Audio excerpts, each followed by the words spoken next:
Praise lord. హల్లెలూయా. దేవునికి మహిమ కలుగును గాక. మధ్యాహ్న కాల సమయంలో పిల్లరా మందిరానికి రాలేక ఈ వైరస్ ప్రభావం చేత భయం ఉంది. మరి ప్రభుత్వ ఆదేశాలు ఇలాగ ఉండగా కూడుకోకూడదు గుంపుగా అని ఆజ్ఞ జారీ అయ్యగా కొద్ది మందిని కూడుకొని 4-5 వరకే కూడుకునేటువంటి పర్మిషన్ ఉండగా మరి ఆయా గృహాలలో మీ సొంత స్థలాల్లో మీ ఇళ్లలో కూర్చొని వాక్యం వినే కృపాభాగ్యం దేవుడు మీకు దయచేసినందుకు మీరు దేవునికి వందనస్తులై ఉన్నారు. అలాగే ఈ మధ్యాహ్నకాల సమయంలో మీకు వాక్యం మరి వినిపించే కృప నాకు దయచేసినందుకు నేను దేవునికి వందనస్తులై ఉన్నా. మీరు నేను అందరం కలిసి ఒకసారి బిగ్గరగా దేవునికి స్తోత్రం చెప్దాం. హల్లెలూయా. దేవునికి మహిమ కలుగును గాక. మధ్యాహ్నకాల సమయంలో మనం వాక్య ధ్యానంలో గడుపుదాము. దేవుని వాక్య గ్రంథం నుంచి 1 కొరింథీ పత్రిక 8వ అధ్యాయము వాక్యాన్ని చదువుకుందాం పిల్లరా.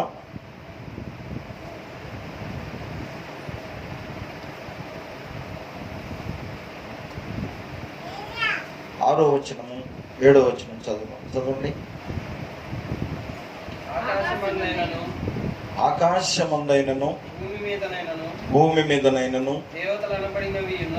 దేవతలు అనబడినవి ఉన్నను మనకు ఒక్కడే దేవుడున్నాడు. ఆయన తండ్రి. ఆయన నుండి సమస్తమును కలిగెను. ఆయన నిమిత్తము మనమున్నాం. మరియు మనకు ప్రభు ఒక్కడే, ఆయన యేసుక్రీస్తు. ఆయన ద్వారా సమస్తమును కలిగెను. మనము ఆయన ద్వారా కలిగిన వారము. అయితే అందరి యందు ఈ జ్ఞానము లేదు. కొందరు ఇది వరకు విగ్రహమును ఆరాధించువారు కనుక తాము పూజించు పదార్థములను విగ్రహమునకు బలి ఇవ్వబడినవని ఎంచి పూజించుదరు. ఇందువల్ల వారి మనస్సాక్షి బలహీనమైనదై అపవిత్రమగుచున్నది. హల్లెలూయా. పిల్లరా, అందరి యందు ఈ జ్ఞానము లేదు అనే మాటతో మనము ఈ పూట ధ్యానిద్దాం కొంత వాక్యాన్ని. ఏ జ్ఞానము?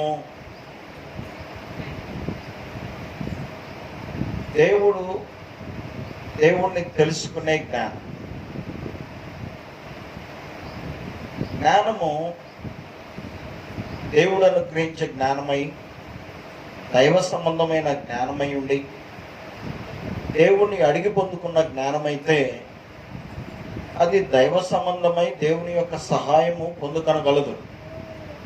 అటివారు దేవుని యొక్క కృపకు పాత్రులవుతారు. అందరి యందు ఈ జ్ఞానం లేదంటున్నటువంటి పౌలు భక్తులు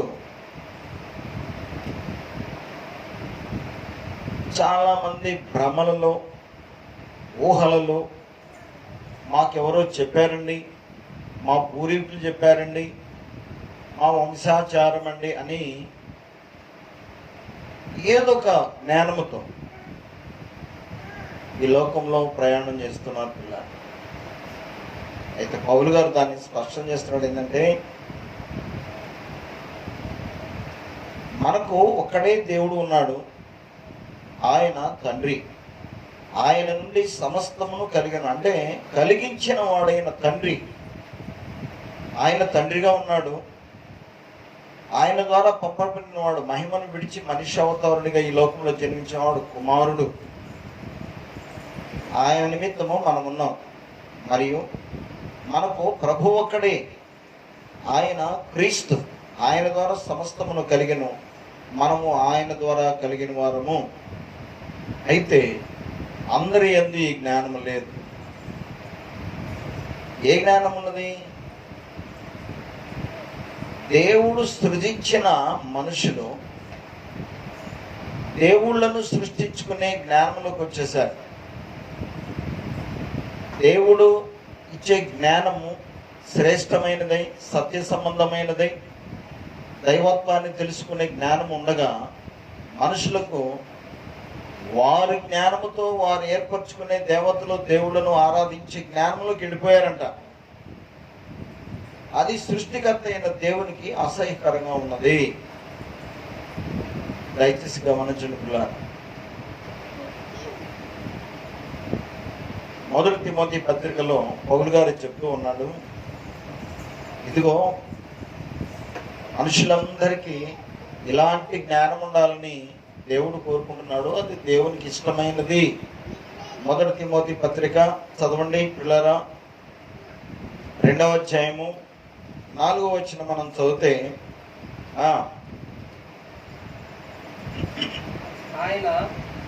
ఆయన మనుషులందరూ రక్షణ పొంది సత్యమును గురించిన అనుభవ జ్ఞానం గలవారై ఉండవాలని నిశ్చయించుతున్నాడు.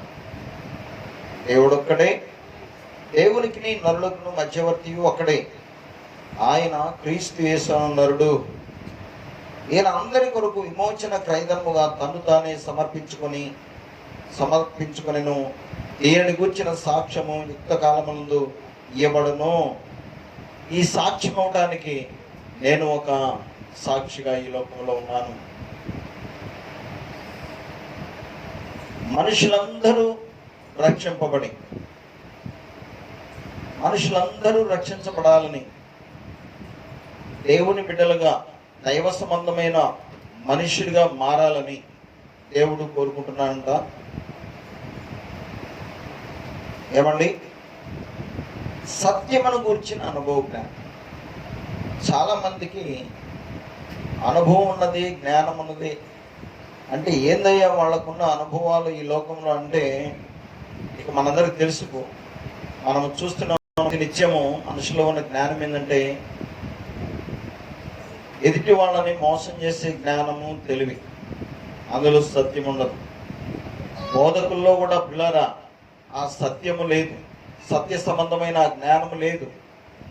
ఏదో ఒక విధంగా నేను బాగుపడాలి, నేను ఘనంగా ఉండాలి, నేను విలువగా ఉండాలి, నేను గొప్పగా ఉండాలనేటువంటి జ్ఞానం, అందులో సత్యం ఉండదు, నీతి ఉండదు, పరిశుద్ధత ఉండదు, పరిశుద్ధ దేవుని సంబంధమైన జ్ఞానము ఉండదు పిల్లలు. చూసారా, ఇట్టి జ్ఞానము కలిగి ఉన్నందు వల్ల వారు ఏం సంపాదించుకున్నారో తెలుసా? దైవ సంబంధమైన జ్ఞానము, దేవునికి ఇష్టం లేని జ్ఞానము కలిగి ఉన్నవారు. ఆ దేవుని సంబంధమైన, దేవునికి ఇష్టమైన జ్ఞానము లేని వారు నశించుతారంటండి, నశించుతారు, నాశనమే. అయితే మనం ఏ జ్ఞానముతో జీవిస్తున్నాం? సత్య సంబంధమైన, సత్య దేవుడైన, పరిశుద్ధ దేవుడైన యేసయ్యను గురించి తెలుసుకున్న జ్ఞానం ఉన్నదా? ఆ జ్ఞానాన్ని అనుసరించి జీవిస్తున్నామా? ఆ జ్ఞానానుసారమైన భక్తి మనం చేయగలుగుతున్నామా? లేకపోతే మన సొంత జ్ఞానంతో, మన సొంత తెలివితో చేయగలుగుతున్నామా? అట్టి తెలివి జ్ఞానము మనుషుల్ని నష్టపరచుద్ది, నాశనములోకి నడిపించుదని వాక్యం ఉన్నది పిల్ల. అటు జ్ఞానము లేనివారు, దేవుణ్ణి విడిచిపెట్టిన వారై నాశనంలోకి వెళ్ళిపోతారని ఉన్నదండి. మనం కింద పాఠాల్లో మనం చదువుకున్నాము, నా జనులు జ్ఞానం లేకే నశించున్నారని. యెషయా గ్రంథంలో కూడా చదువుకున్నాము, హోషేయ గ్రంథంలో చదువుకున్నాము. అట్టి జ్ఞానము లేనందువల్ల నాశనమైన వారిని పడి పాతాళ వశమైపోతున్నారు అని కూడా మనం చదువుకున్నాం. ఏ జ్ఞానం అది? మనుషుల జ్ఞానం కాదు, ఎదుటి వాళ్ళను దుఃఖపెట్టే జ్ఞానం, బాధపరిచే జ్ఞానం కాదండి. ఎదుటి వాళ్ళను ప్రేమించే జ్ఞానము, ఆదుకునే జ్ఞానము, వారికి ఆశ్రయము కల్పించే జ్ఞానము, అది దైవ సంబంధమైనది. వారు నిత్యము రక్షించబడతారు, వారి ప్రాణంలో కాపాడబడతాయి అని వాక్యం ఉన్నది. అర్థమైందా పిల్లారా? అయితే ఆ జ్ఞానము లేని వారు, హోషేయ గ్రంథం మనం చదివితే 4వ అధ్యాయంలో, హోషేయ గ్రంథం 4వ అధ్యాయంలో మనం చదివితే పిల్లారా చదవండి, 6వ వచనం చదవండి పిల్లారా.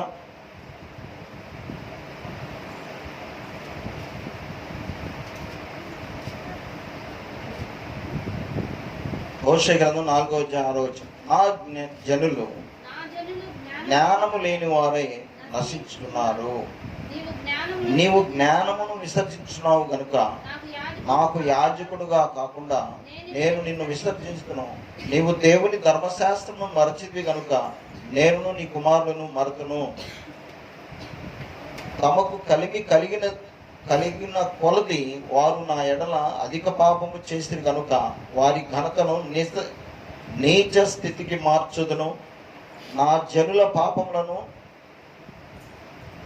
ఆహారముగా చేసుకొందురు కనుక నా జనులు మరి అధికముగా పాపము చేయవలని వారు కోరుదురు. కాబట్టి జనులకు ఎలాగో యాజకులను అలాగే సంభవించను. వారి ప్రవర్తన బట్టి నేను వారిని శిక్షించుదును. అంటే పిల్లరా, ఇక్కడ విశ్వాసులు, యాజకులు అనగా సేవకులు దేవునికి ఇష్టమైన జ్ఞానము వారిలో లేకుండా చేసుకొని వారి సొంత ఆలోచనతో సొంత జ్ఞానముతో వారు జీవించిన ఎడల దేవుణ్ణి మరచి దేవుని యొక్క వాక్యానుసారమైన జ్ఞానం కాకుండా వారి సొంత జ్ఞానంతో సాగిపోయినందు వలన వారిని శిక్షిస్తాను, నన్ను ఎలాగో వారు మరిస్తారు వారిని వారి బిడ్డలను నేను మరుస్తాను అని యాజకులకు విశ్వాసకులు దేవుడు సెలవిస్తున్నాడు. ఇదంతా దైవ సంబంధమైన జ్ఞానము లేకనే ఇదంతా జరిగిపోతుంది. ఇంత నాశనం కొని తెచ్చుకుంటున్నారు, ఇంత శిక్షకు గురవుతున్నారు. ఇది దేవుడు మనకు తెలియపరచాలనుకున్న మాట. పిల్లారా, దేవునికి ఇష్టం లేని జ్ఞానమును కలిగి మనం జీవిస్తున్నామా? దేవునికి ఇష్టమైన సత్య సంబంధమైన పరిశుద్ధమైన రక్షణకరమైన జ్ఞానము సంపాదించుకొని మనం జీవిస్తున్నామా? ఇది కొంచెం మనం ఆలోచించాలా. ఈ దినము పిల్లరా, దేవుని యొక్క వాక్యము మనం చదువుకున్నాం కదా, దేవుని యొక్క వాక్యం చదువుకుంటున్నాం మనము. చూడండి, దేవుని యొక్క వాక్యము ఉన్న భక్తుల విషయమై లోకములోనే ఆశ్చర్యము కలిగేదంట. లోకులు ఆశ్చర్యపోయేవారంట దేవుని యొక్క జ్ఞానము కలిగి ఉన్న మనుషులు చూసినప్పుడు. దానియేలు గ్రంథము 1వ అధ్యాయము చూడండి పిల్లరా, 17వ అధ్యాయం మనం చదివితే, దానియేలు కాలమునట దానియేలుకు దేవుడు జ్ఞానం అనుగ్రహిస్తే, చూడండి పిల్లరా,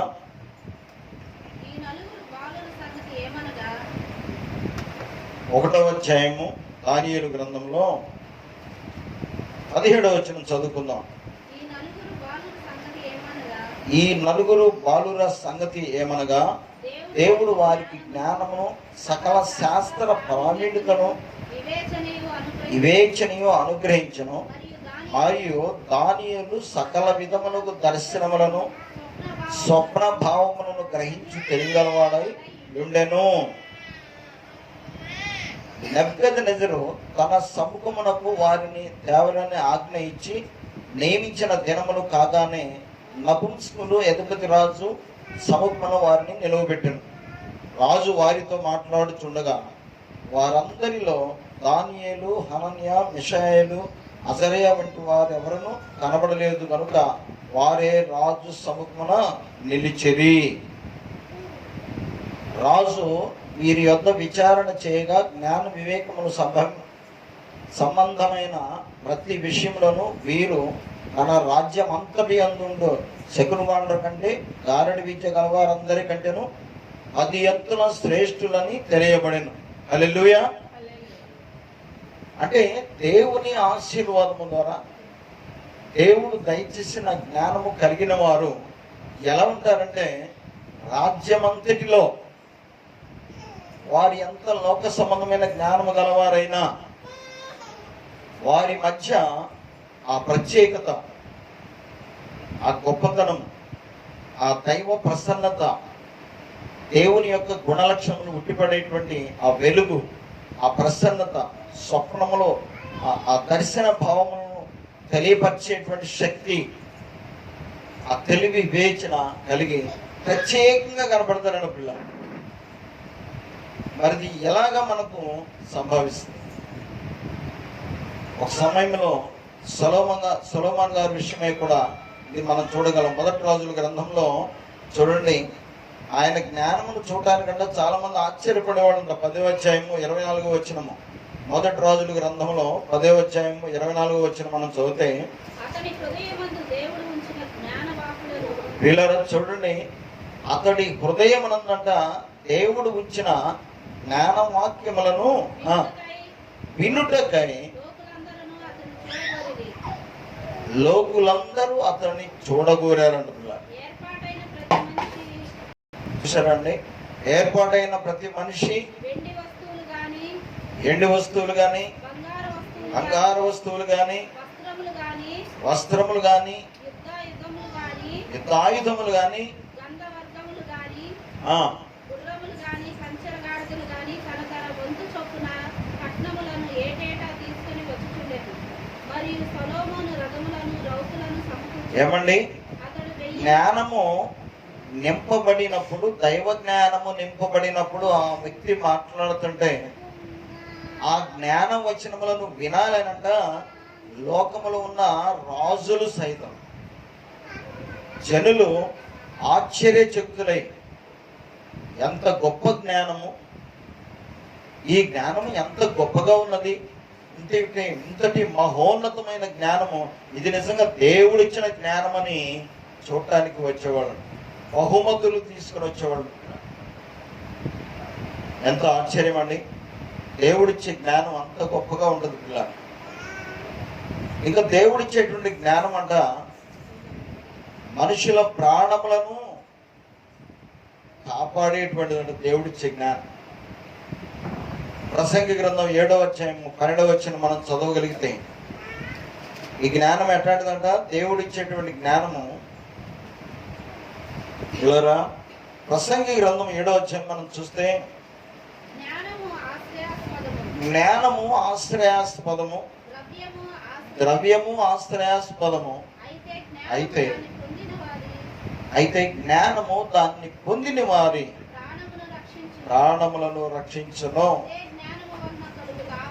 ఇదే జ్ఞానము వలన కలుగు లాభము. ఏ జ్ఞానం అండి? డబ్బు సంపాదించే జ్ఞానం కాదు. ఇతడు చాలా జ్ఞానవంతుడు, లోకంలో గొప్ప చదువుకున్నాడు, గొప్ప ఉద్యోగం చేస్తున్నాడు, బాగా డబ్బు సంపాదించాడు, ఎంత జ్ఞానమైన వాడు, జ్ఞానము గలవాడు, ఆ మధ్య పుట్టి పెరిగి ఎంత గొప్పగా సంపాదిస్తున్నాడు అని చాలా మెచ్చుకుంటారు, గొప్పగా చెప్పుకుంటారు. అయితే ఆ ఐశ్వర్యము, ఆ ధనము ఎవరి ప్రాణమును కాపాడలేదు, వాని ప్రాణమును కాపాడలేదు. కానీ దేవుని ద్వారా దయచేయబడిన జ్ఞానము, దేవుని సన్నిధికి వచ్చి నేర్చుకునే జ్ఞానము, దేవుని పాదముల దగ్గర కూర్చొని సంపాదించుకున్న జ్ఞానం అంట. జ్ఞానము కోరదగినదేనంట, ద్రవ్యము కోరదగినదేనంట. అయితే జ్ఞానము దాన్ని సంపాదించుకున్న ప్రాణమును, వాని ప్రాణమును కాపాడును. చూశారు పిల్లరా, దైవ జ్ఞానము ఎంత విలువైనటువంటిది. మనిషి ప్రాణమును కాపాడుకోవడానికి ఒక ఉపయోగపడే ఔషధము లాంటిది అట్టి జ్ఞానం పిల్లలు. మరి ఈ జ్ఞానము ఎలా మనకు దొరుకుతుంది? ఇది ఒక ప్రశ్న. ఈ జ్ఞానం ఎక్కడ దొరుకుతుంది? ఈ జ్ఞానం ఎవరిస్తారు పిల్లరా? లోకములో మరెక్కడ దొరుకుదండి. ఇట్టి జ్ఞానము దేవుని దగ్గరే మనకు దొరుకుతుంది. యాకోబు పత్రిక 1వ అధ్యాయము చదవండి పిల్లరా. యాకోబు పత్రిక మనుషుల ప్రాణాలను కాపాడే జ్ఞానము, మనుషులను రక్షించే జ్ఞానము, చెడు నుంచి మనుషులను తప్పించే జ్ఞానము, చెడ్డ మార్గముల నుంచి మనిషిని మంచి మార్గంలోకి నడిపించే జ్ఞానము, ఇటు దివ్యమైన జ్ఞానము ఎవరిని అడిగితే ఎవరిస్తారు చెప్పండి? ఎవరిని అడిగినా మనకు దొరకదండి. అయితే దేవుణ్ణి అడగగలిగితే, చూడండి పిల్లరా, చదవండి యాకోబు పత్రిక. మీలో ఎవనికైనను జ్ఞానము పొదువుగా ఉన్న ఎడల అతడు దేవుణ్ణి అడగవలెను, అప్పుడు అది అతనికి అనుగ్రహించబడును. చూడండి పిల్లరా, అప్పుడే ఆయన ఎవరిని గద్దింపగా అందరికీ ధారాళంగా దయచేయవాడు. హల్లెలూయా, దేవునికి మహిమ కలుగును గాక. పిల్లరా, ఈ మధ్యాహ్న కాలంలో మరి యూట్యూబ్లో అనేక మంది వాక్యం వింటున్నటువంటి ప్రియ దేవుని బిడ్డలారా, మాతో కరెక్ట్ ఆన్లైన్లో వాక్యం వింటున్నటువంటి ప్రియ దేవుని బిడ్డలారా, మధ్యాహ్న కాలంలో మీకు నేను మనవి చేసేది అర్థం చేసుకున్నారా? ఈ జ్ఞానం ఎక్కడ దొరకదండి మనకి. ఈ లోకంలో ఎంత విద్యావేత్తలైనా, ఈయన భలే గొప్ప జ్ఞానవంతుడు అన్న వారి దగ్గర కూడా ఇది మనకు దొరకదు. రాజకీయ నాయకుల దగ్గర దొరకదు, అధికారుల దగ్గర దొరకదు, ఏమండి గ్రామ పెద్దల దగ్గర దొరకదు. మరి ఎక్కడ దొరుకుతుందంటే ఇది దేవుని దగ్గర మనకు దొరుకుతుంది పిల్లలు. మీరు ఎవరికైనా జ్ఞానము పొదువుగా ఉన్న ఎడలా, అవును పిల్లారా, అయ్యో ఆ జ్ఞానము నాకు సరిపడలేదు, ఉపయోగపడలేదు, నాకు ప్రయోజనకరంగా లేదు అని నీవు భావిస్తున్నావా? నాకు మేలు కలగట్లేదు, నాకు రక్షణ కలగట్లేదు, నాకు నెమ్మది లేదు, సంతోషం లేదని నువ్వు ఒకవేళ బాధపడుతున్నావు ప్రియ సహోదరి సహోదరుడా, అయితే నువ్వు దేవుణ్ణి అడిగి ఆ జ్ఞానమును సంపాదించుకొని నిన్ను నీవు కాపాడుకొనగలవు, నిన్ను నీవు భద్రపరచుకోగలవు, నిన్ను నీవు రక్షణలో నడిపించుకొనగలవు. ఆ జ్ఞానం కోసం నువ్వు అడగగలిగితే చూడండి, అటు జ్ఞానము మనకు దేవుడు ఇవ్వటానికి అందరికీ ధారాళముగా ఇవ్వటానికి ఇష్టపడుతున్నాడు. పక్షపాతి కాదండి. మా ఊరు వాళ్ళకే ఇస్తాను, మా ఇశ్రాయేలుకే ఇస్తాను, మా యూదులకే ఇస్తాను, ఇదిగో రక్షించబడ్డ వాళ్ళకే ఇస్తాను కాదు. ఎవరు అడిగినా అయ్యా నా జ్ఞానము నా కుటుంబాన్ని సరిగా నడిపించుకోలేకపోతున్నాను, నా జ్ఞానము నా జీవితాన్ని భద్రపరచుకోలేకపోతున్నాను, నా జ్ఞానము నన్ను సరిగా నడిపించుకోలేకపోతున్నాను, నీ జ్ఞానము దయచేయి ప్రభువా. హల్లెలూయా. ఈ మాటలు నీవు దేవుణ్ణి అడిగినట్టయితే, ఈ విధంగా దేవుణ్ణి అర్థించినట్టయితే ఆ జ్ఞానము నీవు పొందుకుంటావు, నిన్ను నీవు కాపాడుకొనగలవు. నీ మీదకి ఏ వచ్చినా సరే దేవుని యొక్క జ్ఞానము నిన్ను అన్ని విధాల కాపాడుద్ది. ఇది దైవవాక్యం. ఆ జ్ఞానము నీకు ఒకవేళ కొదుగా ఉన్నదా, నువ్వు దేవుణ్ణి అడగవలసి ఉన్నది. పిల్లరా, మధ్యాహ్నకాల సమయంలో వింటున్న నీవు ప్రియ సహోదరి సహోదరుడా, నీవు దేవుణ్ణి అడగగలిగితే, సొలొమోను ఐశ్వర్యం అడగలేదు, అన్ని మార్బలమును అడగలేదు, కానీ పిల్లరా ప్రభా ఈ విశాలమైన సామ్రాజ్యమును 12 గోత్రముల యొక్క జనాంగమును పరిపాలించుటకు అయ్యా నాకు జ్ఞానం కావాలి ప్రభు అని జ్ఞానం అని అడిగాడు. పిల్లరా, జ్ఞానం అడిగితే దేవుడు ఏమిచ్చాడు తెలుసా? ఆ జనాంగమును పరిపాలించే జ్ఞానమును, ఆశ్చర్యకరమైన లోకములో మునుపెన్నడూ లేని జ్ఞానము, నీ తర్వాత కూడా అట్టి జ్ఞానం కలిగిన వాడు ఎవరు ఉండరు అన్నటువంటి జ్ఞానం ఇచ్చి మళ్ళీ బహుమతిగా ఐశ్వర్యమును ఇస్తాడు. పిల్లలు, అంత మంచి దేవుడు అండి. జ్ఞానాన్ని నువ్వు అడిగితే మంచి జ్ఞానం, దైవ జ్ఞానము, కుటుంబములను కాపాడుకునే జ్ఞానం, జీవితమును కాపాడుకునే జ్ఞానం, బిడ్డలను కాపాడుకునే జ్ఞానం, ఏమండి సమాజంలో మంచి వ్యక్తిగా మనం జీవించాలి అని కోరుకునే జ్ఞానము దేవుని అడిగి మనం పొందుకుంటే ఆ జ్ఞానము దొరికిన వారు ఆశ్చర్యకరమైన వ్యక్తిగా, అద్భుతకరమైన వ్యక్తిగా, ఘనమైన వ్యక్తిగా, విలువైన వ్యక్తిగా సమాజంలో ఉండగలడు. లోకమంతా సొలొమోన్ని గౌరవించింది. ఆయన మాట్లాడుతుంటే ఇదిగో దైవ జ్ఞానము కలిగిన మనుషుడు ఉన్నాడు, రాజు ఉన్నాడు, ఆ జ్ఞాన వచనములు విందాము రండని సకల లోకముల నుంచి ఆయన్ని చూడటానికి వచ్చేవాళ్ళంట. అది దైవ జ్ఞానంలో ఉన్న యొక్క గొప్పతనం. పిల్ల అట్టి జ్ఞానము మనుషుల మీద మనం సంపాదించుకొనగలిగితే నీ విలువ పెరుగుద్ది, నీ స్థితి మారుద్ది. అర్థమైందా పిల్లరా? నీ విలువ, నీ స్థితి అన్నీ మార్పు చెందుతాయి. నష్టకరమైన స్థితిలో ఉన్న నీవు మంచి స్థితిలోకి మార్చబడతావు. తెలివి తక్కువగా ఉన్న నీవు తెలివి కలిగిన మనిషిగా, నీ బిడ్డలు తెలివి తక్కువ వాళ్ళైతే వారు తెలివి కలిగిన వాళ్ళుగా ఉండగలరు. దైవ జ్ఞానంలో అంత గొప్పతనమును పిల్ల. అయితే ఇలా చాలా మంది టీచర్ల దగ్గర జ్ఞానం దొరుకుతుందని, అక్కడ దొరుకుతుంది ఇక్కడ దొరుకుతుందని వారి పిల్లలను సండే స్కూల్లో కూడా పంపించుకున్న పిల్లలు. సండే స్కూల్కి పంపిస్తే దేవుని గురించిన జ్ఞానము బాల్యమందే. వాక్యం చెప్తుంది, నీ బాల్య దినములయందే నీ సృష్టికర్తను స్మరణకు తెచ్చుకో.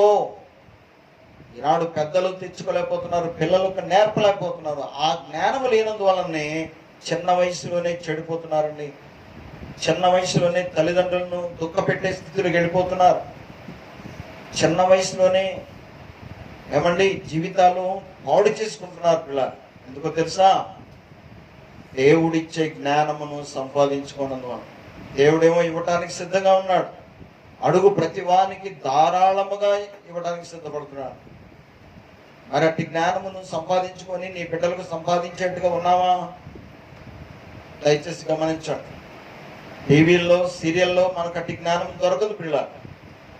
వ్యర్థమైన ముచ్చటల్లో మనకు దొరకదు. బాగా చదువుకున్న వాళ్ళని అడిగితే దొరకదు. దేవుణ్ణి అడిగితే ఖచ్చితంగా నిన్ను నీవు కాపాడుకుని నీ కుటుంబాన్ని కాపాడుకునే జ్ఞానము నీకు దేవుడు దయచేస్తాడు. హల్లెలూయా. దేవునికి మహిమ కలుగునుగా. పిల్లరా, 2వ పేతురు గ్రంథము మనం 1వ అధ్యాయం 3వ వచనంలో కూడా చదివితే, 2వ పేతురు గ్రంథము 1వ అధ్యాయం 3వ వచనం మనం చదివితే మనం ఇంకొక సత్యాన్ని ఏమండి, ఈ మంచి జ్ఞానమును సంపాదించుకోవాలని దేవుడు పిలుస్తున్నాడంట. యేసయ్య గుణ లక్షణాలను సంపాదించి, యేసయ్యకున్న జ్ఞానము మనకు మంచి మాదిరి పిల్లలు. ఇక్కడ పేతురు గారు రాస్తూ తెలియపరుస్తున్నాడు, తన మహిమను బట్టి గుణాతిశయములను బట్టి మనలను పిలిచిన వాని కూర్చిన అనుభవ జ్ఞానం మూలముగా. అంటే పిలిచిన వాడు ఎలాంటి వాడో, మనల్ని పిలిచిన యేసయ్య ఆయన ఏం పిలిచాడండి? నేను పరిశుద్ధుడును, మీరును పరిశుద్ధులై ఉండండి పిలిచాడు. మీరు పరిశుద్ధులగుటకే మిమ్మల్ని పిలిచినాడు యేసయ్య అని ఉంది మొదటి తెస్సలోనికైలో రాసిన పత్రిక. ఇక్కడ ఏమున్నదంటే, మరి ఇంకొక చోట మత్తయి సువార్త, ప్రయాసపడి భారం మోసుకున్న సమస్తమైన వారులారా నా యొద్దకు రండి, నా కాడి సులువైనది, నా కాడి మీరు మోయటం నేర్చుకోండి, నా దగ్గర నేర్చుకోండి అని పిలుస్తున్నాడు. ఇక్కడ ఆయన పిలిచిన పిలుపు యొక్క ఉద్దేశమును, మనల్ని పిలిచిన వాని కూర్చిన అనుభవ జ్ఞానం మూలముగా ఆయన దైవశక్తి జీవమునకును భక్తికి కావలసిన అన్నిటినీ మనకు దయచేయుచున్నందున.